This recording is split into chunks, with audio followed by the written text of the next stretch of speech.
The call came in at 11:47 on a Tuesday night, and Odell almost didn't answer it. He was under a '09 F-150 with a flashlight clenched between his teeth and grease up to his elbows, and his phone was across the garage on the workbench, buzzing against a socket wrench. He could see the screen lighting up from where he lay on the creeper. Unknown number. He turned back to the suspension. It buzzed again. He slid out, wiped his hands on a rag that didn't help much, and picked it up on the fourth ring. Tate's, he started, then caught himself. Old habit. The shop hadn't been Tate's for 3 years. Odell's. What do you need? The voice on the other end was a woman's, young, scared in the way people get scared when they're trying hard not to sound it. Are you the mechanic on Route 9, by the grain elevator? I am. My van broke down. I've got a pause. He could hear wind, rain. I've got 4 kids in here. Odell set the rag down. We're on Route 9. Past the second overpass.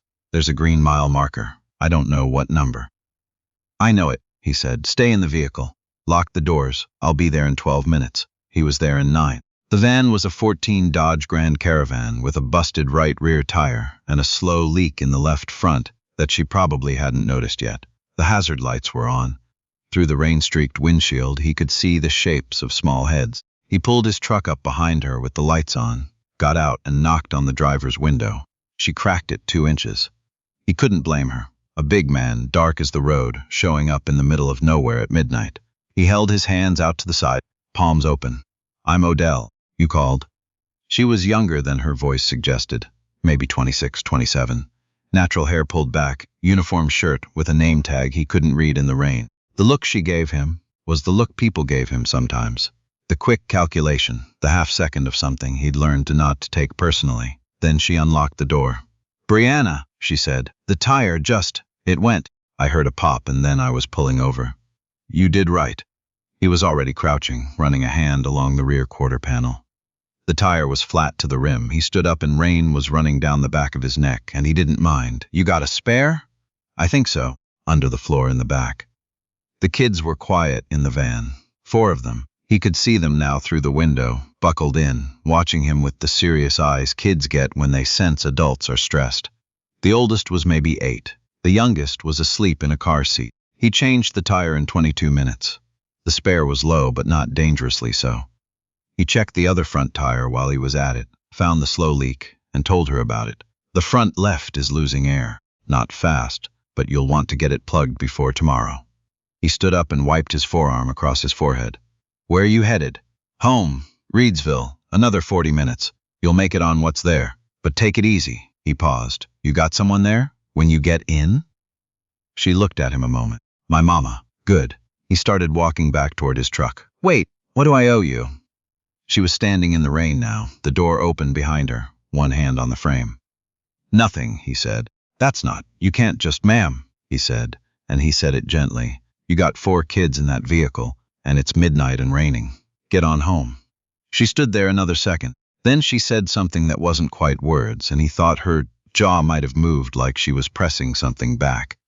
And she got in and drove away. Odell stood there in the rain for a moment, watching the taillights disappear, and then he got in his truck and drove back to the shop to finish the suspension he'd been working on.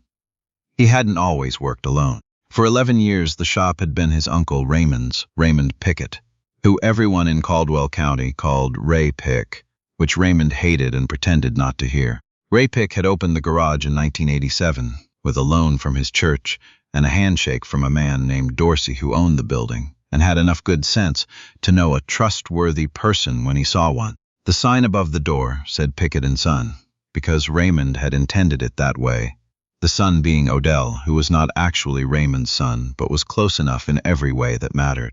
Odell had come to live with Raymond when he was 9 years old, after his mother went to Greensboro for what was supposed to be 2 weeks, and turned into something longer and less defined. Raymond had taken him in without ceremony and without complaint. He'd given him a room with a window that looked out over the back lot and a hook on the wall for his coat. And on the first Saturday morning Odell woke up there, Raymond had taken him to the garage and handed him a broom and said, "Sweeping's the beginning of everything. You learn a floor before you learn an engine." Odell had swept, and then he had learned engines. By the time he was 16, he could diagnose most problems by sound alone. The particular knock of a worn rod bearing, The whine that meant power steering fluid was low, the soft shudder at highway speeds that pointed to a tire imbalance no one else thought to check. By 19, he had his certification. By 23, he was doing the majority of the actual work in the shop, while Raymond handled customers and paperwork, and stood in the bay doorway in the mornings with his coffee, watching Odell work the way a man watches something he built with his own hands. Raymond died 4 years ago, heart attack, on a Sunday, sitting in his chair. He left the shop to Odell. He left it to him, without fanfare, without a speech, just a line in the will, handwritten in Raymond's careful print. The garage and everything in it to Odell Marcus Pickett, because he already knows how it all works. The bank had questions. There were 2 months where Odell wasn't sure how things would go.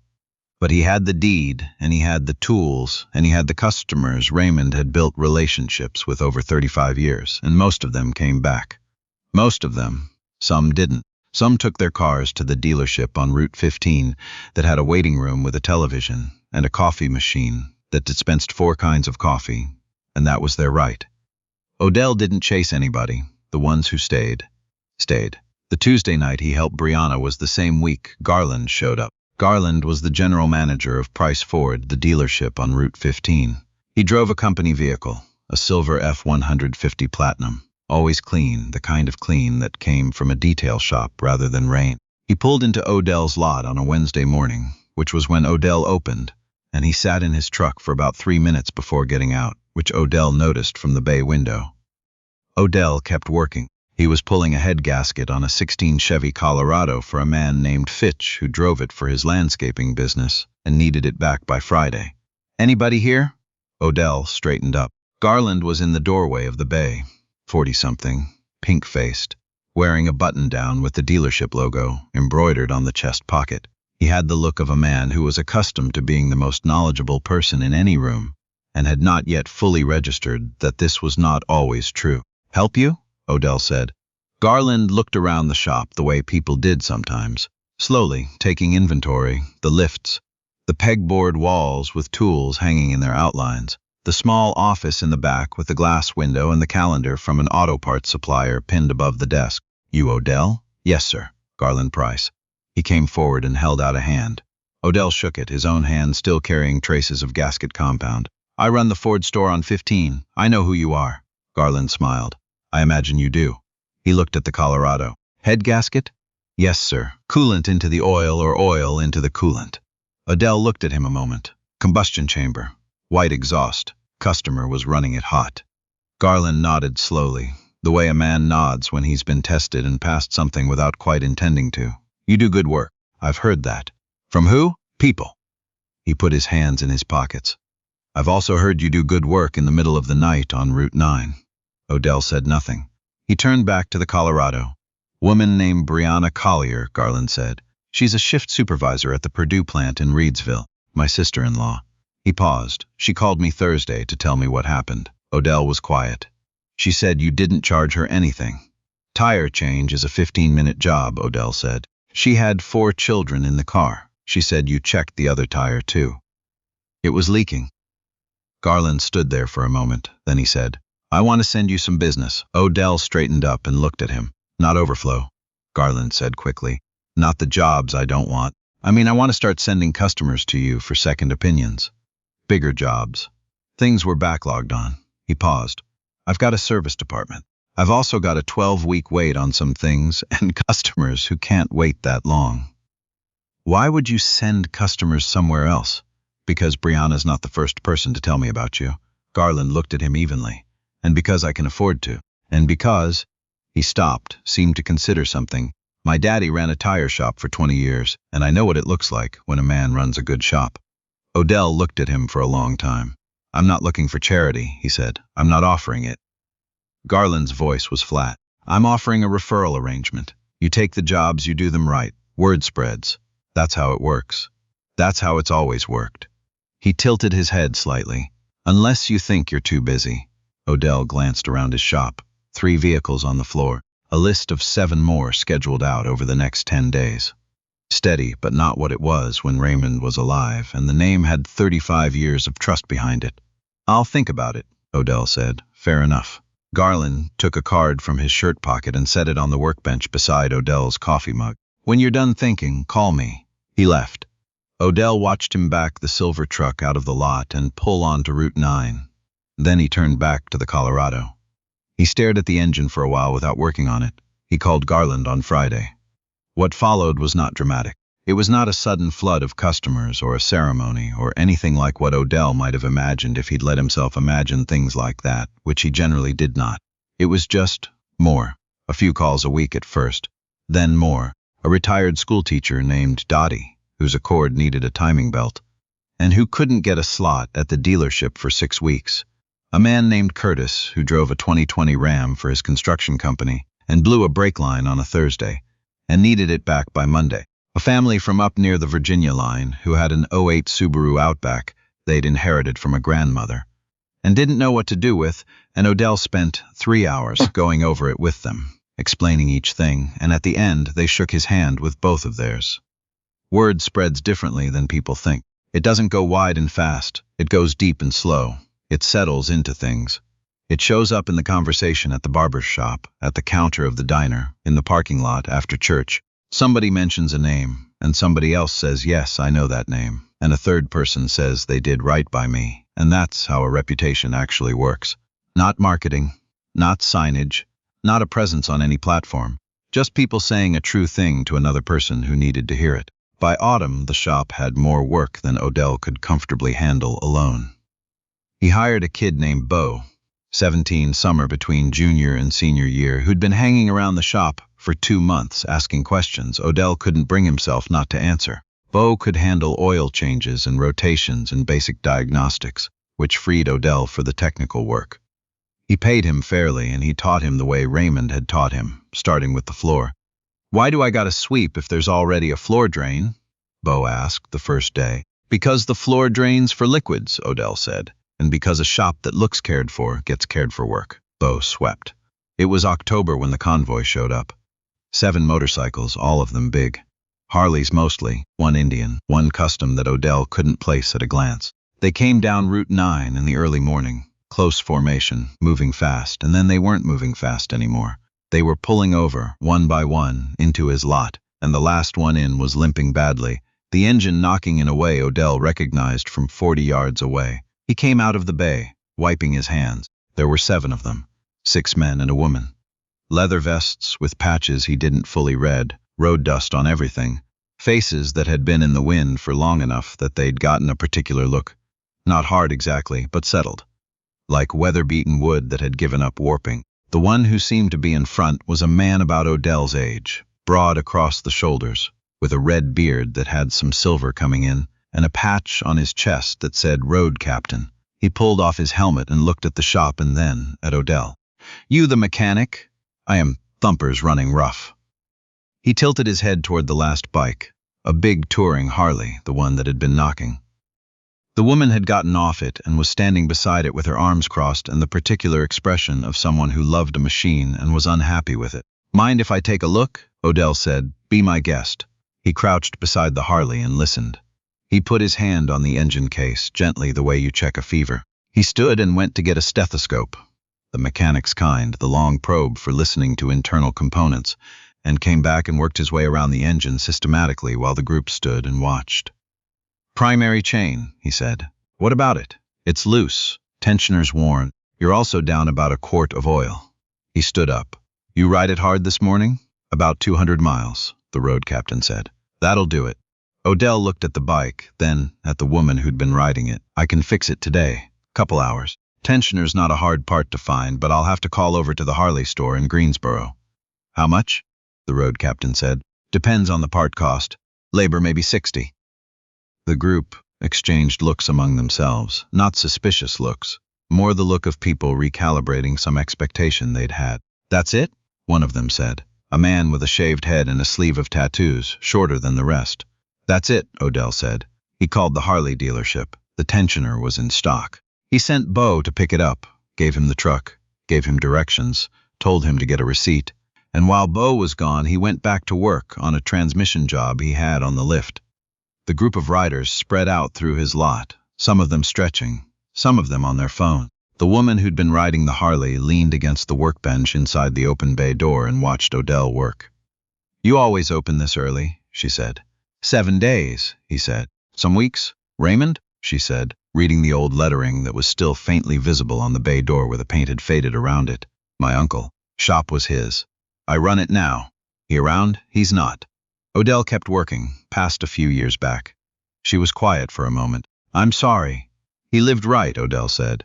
"That's the best anyone does." Her name was Deb. She was from Roanoke originally.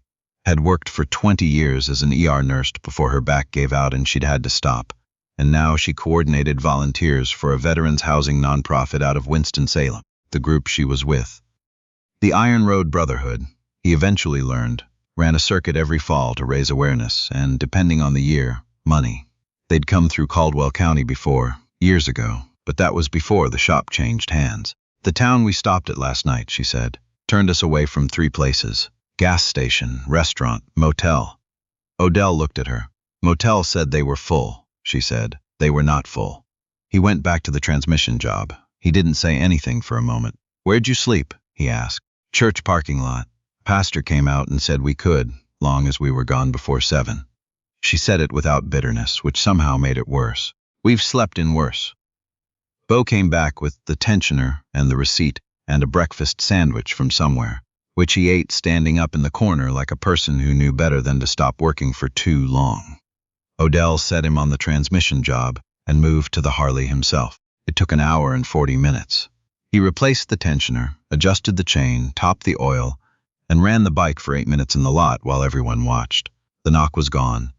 The engine ran smooth and even, the idle settling into a deep, unhurried beat. The road captain stood beside him while the engine ran. "What's your name?" he said. "Odell. That's all. Odell Pickett." The man nodded. He extended his hand and Odell shook it. "I'm Russ. Russ, I want to pay you more than 60. The part's 43, Odell said. Labor's 60. Total is 103. I know what the total is. I'm saying I want to pay more." Odell looked at him. "Then leave what you want to leave, and I'll put it toward the next person who needs help and can't cover it." Russ looked at him for a long moment. Something moved across his face that Odell couldn't quite read.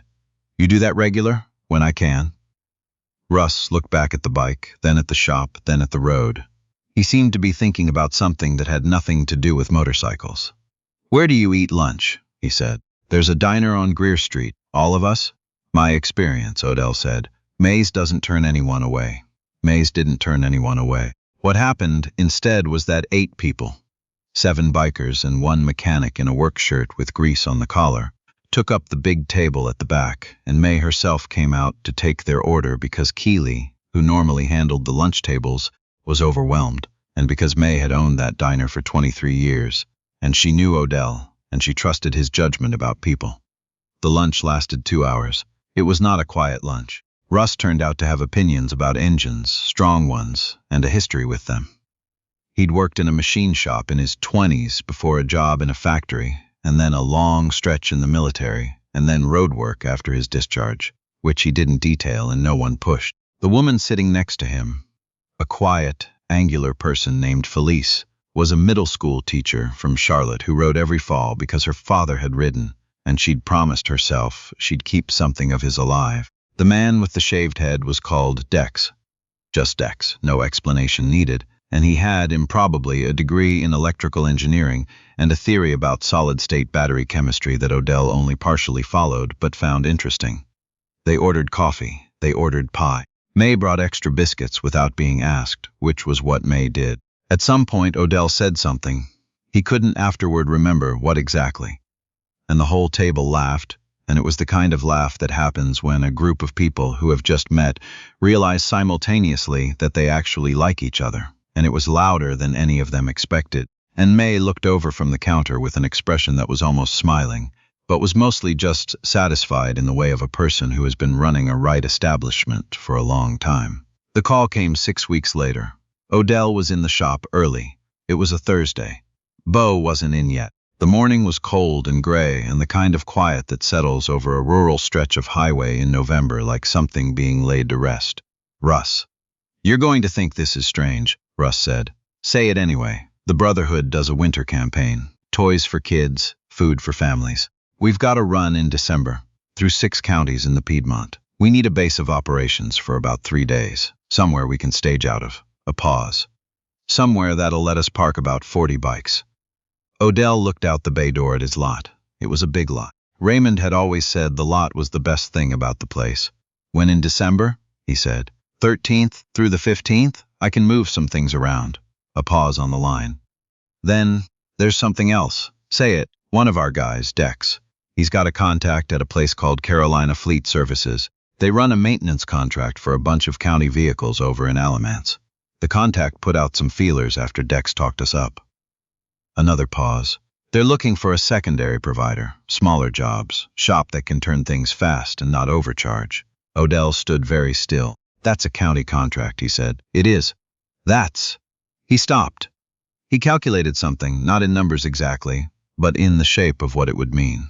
Steady work, predictable work, the kind of work that let you pay someone else a fair wage without wondering if next month would cover it. That's significant. I know it is, Russ said. Dex thought you should know it came from him, so you didn't think it fell out of the sky. I appreciate that. Odell. Russ's voice shifted, got quieter. Dex said to tell you, the reason he put your name in was the $103 receipt. He said anyone who charges $103 for that job and says the rest goes to the next person who can't cover it. That's who you want working on your fleet. Odell looked out the open bay door at the road. A car went by, then another. Tell Dex I said thank you, he said. Tell him yourself. He'll be there in December.